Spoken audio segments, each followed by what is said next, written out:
أعوذ بالله من الشيطان الرجيم. بسم الله الرحمن الرحيم.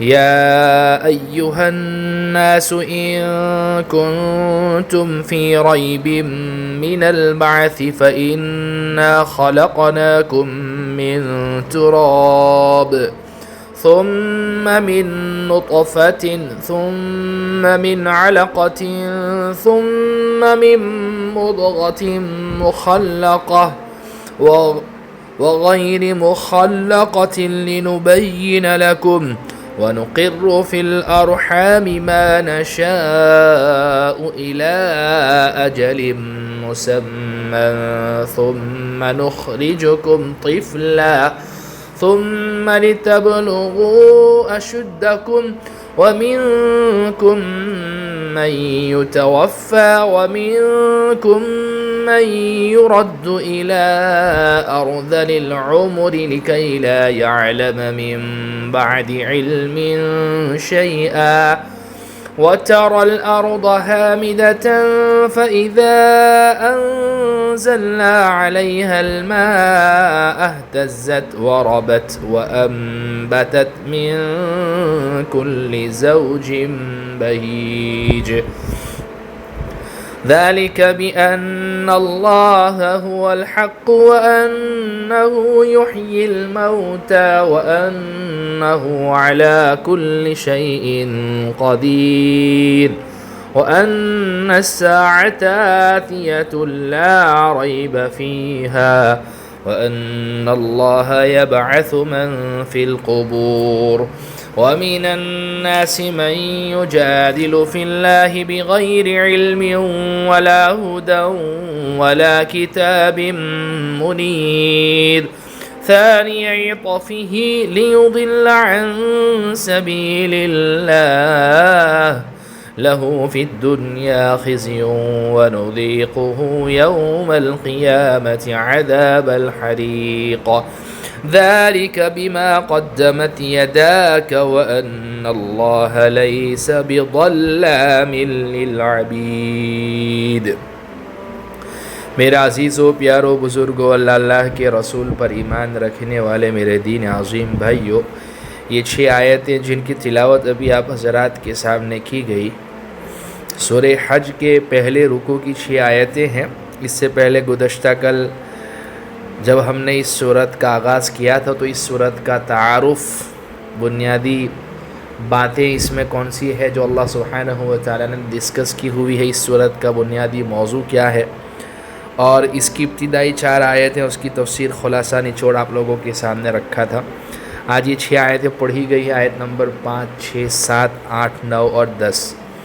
اور پہلا رکوع جو ہے اس سورت کا سورہ حج کا جو کہ مدنی ہے اور 78 آیتیں اور 10 رکوعات پر مشتمل یہ سورت ہے، پہلا رکوع جو ہے ان 10 آیتوں پر مکمل ہو رہا ہے. بہرحال اللہ سبحانہ و تعالی ارشاد فرماتے ہیں یا ایھا الناس ان کنتم فی ریب من البعث فإنا خلقناکم من تراب ثم من نطفة ثم من علقة ثم من مضغة مخلقة وغير مخلقة لنبين لكم ونقر في الأرحام ما نشاء إلى أجل مسمى ثم نخرجكم طفلا ثم لتبلغوا أشدكم ومنكم من يتوفى ومنكم من يرد إلى أرذل العمر لكي لا يعلم من بعد علم شيئا وترى الأرض هامدة فإذا أنزلنا عليها الماء اهتزت وربت وأنبتت من كل زوج بهيج. اے لوگو، اگر تمہیں دوبارہ زندہ ہونے کے بارے میں کچھ شک ہے تو ذرا سوچو کہ ہم نے تمہیں مٹی سے پیدا کیا. جو لوگ مرنے کے بعد دوبارہ زندہ ہونے کو ناممکن یا مشکل سمجھتے ہیں ان سے کہا جا رہا ہے کہ خود اپنی تخلیق پر غور کرو کہ اللہ تعالیٰ نے کس حیرت انگیز طریقے پر کتنے مرحلوں سے گزار کر تمہیں پیدا فرمایا تھا. تمہارا کوئی وجود نہیں تھا، اللہ تعالیٰ نے تمہیں وجود بخشا. تم میں جان نہیں تھی، اللہ تعالیٰ نے تم میں جان ڈالی. جس ذات نے اس حیرت انگیز طریقے سے تمہیں اس وقت پیدا کیا جب تم کچھ بھی نہیں تھے، تو کیا وہ تمہیں مردہ لاش بننے کے بعد دوبارہ زندگی نہیں دے سکتا؟ اور جگہ جگہ قرآن میں اللہ نے یہ مضمون بھی بیان کیا ہے کہ تم کچھ نہیں تھے تو تمہیں بنا دیا اتنا خوبصورت.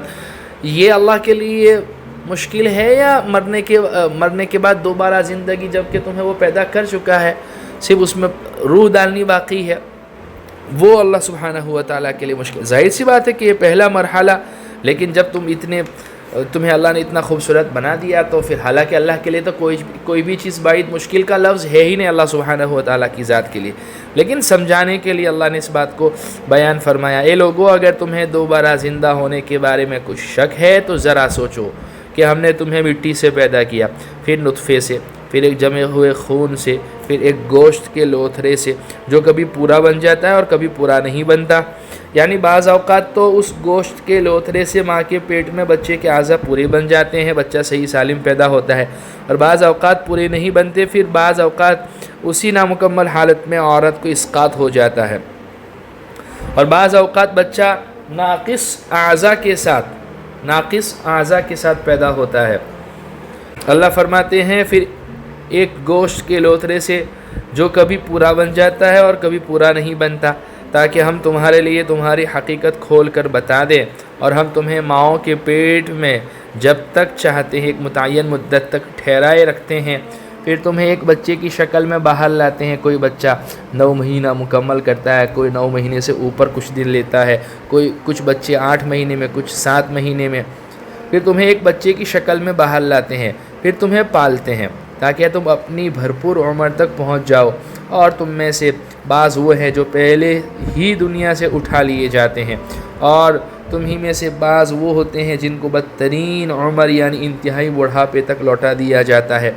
ارذل العمر سے پناہ مانگنے کا حکم ملا ہے. اللہ ہمیں اس حالت سے بچاوے, یہاں تک کہ وہ سب کچھ جاننے کے بعد بھی کچھ نہیں جانتے.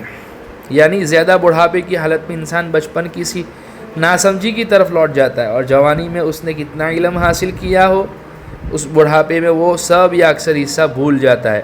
اور تم دیکھتے ہو کہ زمین مرجائی ہوئی پڑی ہے, پھر جب ہم اس پر پانی برساتے ہیں تو وہ حرکت میں آتی ہے, اس میں بڑھوتری ہوتی ہے, اور وہ ہر قسم کی خوشنما چیزیں اگاتی ہے. یہ دوبارہ زندگی دینے کی دوسری دلیل ہے, اور وہ یہ کہ زمین جب خشک ہوتی ہے تو اس میں زندگی کے آثار ختم ہو جاتے ہیں.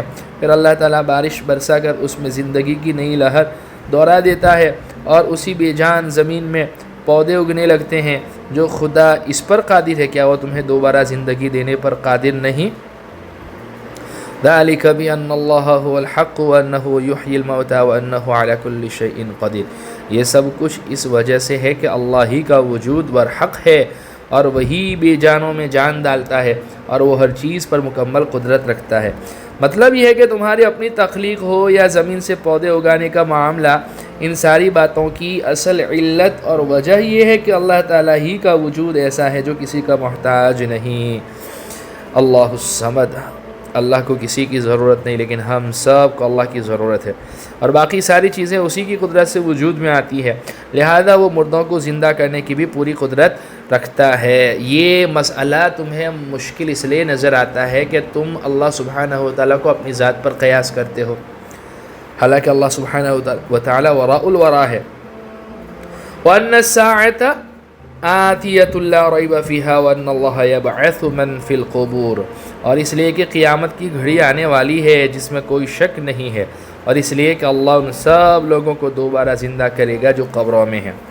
انسان کی جس پیدائش کا ذکر اوپر کیا گیا ہے وہ ایک طرف تو اللہ تعالیٰ کی قدرت کاملہ کی دلیل ہے, جس سے یہ بات ثابت ہوتی ہے کہ وہ لوگوں کے مرنے کے بعد انہیں دوبارہ زندہ کر سکتا ہے, اور دوسری طرف اسی سے یہ بات بھی ثابت ہوتی ہے کہ جن لوگوں کو دنیا میں پیدا کیا گیا ہے ان کی پیدائش ہی اس بات کا تقاضا کرتی ہے کہ انہیں ایک اور زندگی دی جائے, کیونکہ اگر دوسری زندگی نہ ہو تو دنیا میں نیکی کرنے والے اور بدی کرنے والے, ظالم اور مظلوم سب برابر ہو جائیں گے. اور اللہ تعالیٰ ایسی ناانصافی کے لیے انسانوں کو پیدا نہیں کر سکتا کہ جو چاہے دوسروں پر ظلم کرتا رہے یا گناہوں کا تو مار لگا دے, انبار لگا دے, اور اسے اپنے عمل کی کوئی سزا نہ ملے. اور اسی طرح دنیا میں کوئی شخص کتنی پاک باز زندگی گزارے اس کو کوئی انعام اور صلہ نہ ملے. لہذا اللہ تعالیٰ کی حکمت کا یہ لازمی تقاضا ہے کہ جب انسانوں کو دنیا میں پیدا کیا ہے تو آخرت میں انہیں دوسری زندگی دے کر انہیں انعام یا سزا ضرور دے۔ وَمِنَ النَّاسِ مَن يُجَادِلُ فِي اللَّهِ بِغَيْرِ عِلْمٍ وَلَا هُدًى وَلَا كِتَابٍ مُنِيرٍ، اور لوگوں میں کچھ ایسے ہیں جو اللہ کے بارے میں جھگڑے کرتے ہیں حالانکہ ان کے پاس نہ کوئی علم ہے نہ ہدایت اور نہ کوئی روشنی دینے والی کتاب۔ ثانی عطفه ليضل عن سبيل الله له في الدنيا خزي ونذيقه يوم القيامة عذاب الحريق، وہ تکبر سے اپنا پہلو اکڑائے ہوئے ہیں تاکہ دوسروں کو بھی اللہ کے راستے سے گمراہ کریں، ایسے ہی شخص کے لیے دنیا میں رسوائی ہے اور قیامت کے دن ہم اسے جلتی ہوئی آگ کا مزہ چکھائیں گے۔ اللہ ہماری سے حفاظت فرماوے۔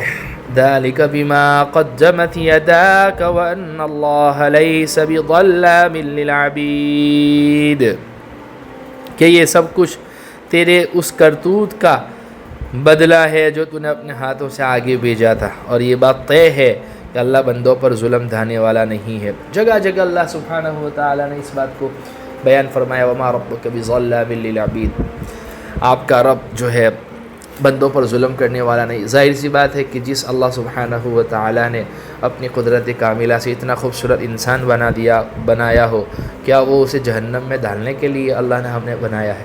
ذرا غور تو کرے اس بات پر۔ اللہ سے کریم، اللہ سے بڑا رحیم، اللہ سے بڑا رحمان اور اللہ سے بڑا عطوف، اللہ سے بڑا مہربان کوئی ہے؟ وہ ہمارا خالق بھی ہے، مالک بھی ہے، رازق بھی ہے۔ وہ کیوں چاہے گا کہ وہ ہمیں جہنم میں ڈال دے؟ لیکن اگر ہم اس کے باوجود نہ سمجھیں اور اس کے احکامات کے مطابق زندگی نہ گزاریں، اسے اپنا خالق، مالک اور جو ہے رازق نہ سمجھیں اور اوروں کے سامنے ہاتھ پھیلائیں یا اس کو چھوڑ کر اور کسی کی عبادت کریں، تو اس سے بڑا ظلم کیا ہو سکتا ہے کہ جس نے ہمیں پیدا کیا، سب کچھ دیا، اسی کو یہاں آنے کے بعد بھول جائے۔ تو میرا عزیزو، آخرت کی زندگی ہے، بہرحال جو کچھ ہم جو ہے نا اس دنیاوی زندگی میں کر رہے ہیں اس حساب سے جو ہے ہمارے ساتھ جو ہے سلوک کیا جائے گا، اچھی زندگی گزار کے آئیں گے تو انعام اور صلہ ملے گا، اور جو ہے نعوذ باللہ اگر زندگی کا رخ دوسری طرف ہوگا تو پھر سزا بھی ضرور اللہ سبحانہ وتعالی کی طرف سے ملنی ہے۔ بہرحال یہ 6 آیتیں تھی جس کی تفسیر خلاصہ نچوڑ رکھا۔ ٹوٹل کل ملا کر 10 آیتیں اور پہلا رکوع یہاں پر جو ہے مکمل ہو گیا سورہ حج کا۔ اللہ سبحانہ وتعالی ہمارے اس مبارک سلسلے کو قبول فرماوے، نجات بخشش کا ذریعہ بناوے، اور اللہ سبحانہ وتعالی ہم تمام کو اپنے فضل سے صحت اور تندرستی کی زمانے میں بار بار ماہل و عیال کے صحت اور تندرستی کی زمانے میں حج اور عمرے کی شکلوں میں اپنے دربار کی حاضری، اپنے نبی کے دربار کی حاضری نصیب فرماوے، آمین۔ وآخر دعوانا الحمدللہ رب العالمین۔